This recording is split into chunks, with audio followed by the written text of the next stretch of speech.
បើថ្មីបាក់នឹងចូលឆ្នាំទី2ហ្នឹងមិនតបានម៉ាហ្នឹងឥឡូវដល់មីធមទៀតមានអារម្មណ៍ថារៀនយូរទៅរកកន្លែងចាក់អត់ឃើញបើក្បាលពេលផឹកហ្នឹងគឺប៉ះចំមកលីនជាប្រាក៏យកតបានម៉ាហ្នឹងគឺឥឡូវដល់ម៉ោងចេញទៀតហើយខ្ញុំមិនសល់ទុកនៅចម្ងល់ជាច្រើននៅក្នុងមេរៀនហ្នឹងហ៊ានទុកចម្ងល់នឹងយូរព្រោះចិត្តមីធមអញ្ចឹងមានតែសួរគ្នាសួរអីទៅជាប្រភេទមកទីអស់នេះហ៎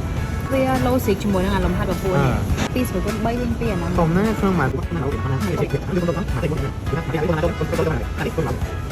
កកយបញ្យល់គ្នាទៅបានម៉ាហ្នឹងដល់ម៉ោងបាយទៀតណាគ្នាតែខ្ញុំញ៉ាំកាទៀវតាមពិតទៅក៏ដល់ខ្ញុំញ៉ាំជាបាយជា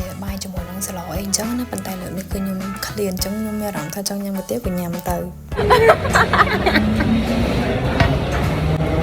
ចឹងមិនគេសឹក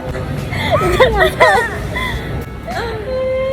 សបាយខ្លះអីខ្លះដោយសារតែកញ្ញាគាត់ទាញ TikTok មកថតចឹងមានជាការសើចខ្លាំងមែនតើសើចឡើងផ្អើសើចច្បងមកមែនច្រើនណាស់គ្នាហើយម៉ោងបន្ទាប់ដែលខ្ញុំត្រូវទៅរៀនហ្នឹងគឺម៉ោងភាសាបារាំងយំទៅម៉ោងភាសាបារាំងពេលខ្ញុំចូលឆ្នាំទី2ហ្នឹងគឺអត់សូវ stress ច្រើនទេដោយសារថា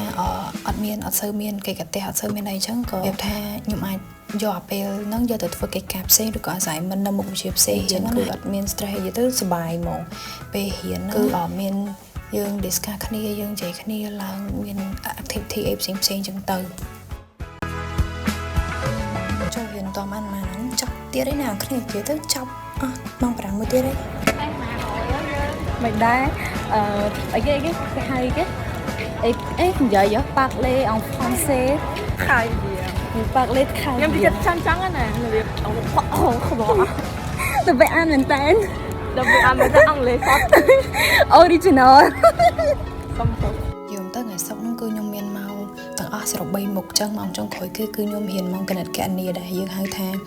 ការកន្លះ3ខ្ញុំរៀនការកន្លះ3ពេលឆ្នាំទី2ហ្នឹងរៀនមុខវិជ្ជាហ្នឹងមួយបើសិនជាយើងអត់យល់ហើយអត់ហ៊ានសួរជាពិសេសគឺ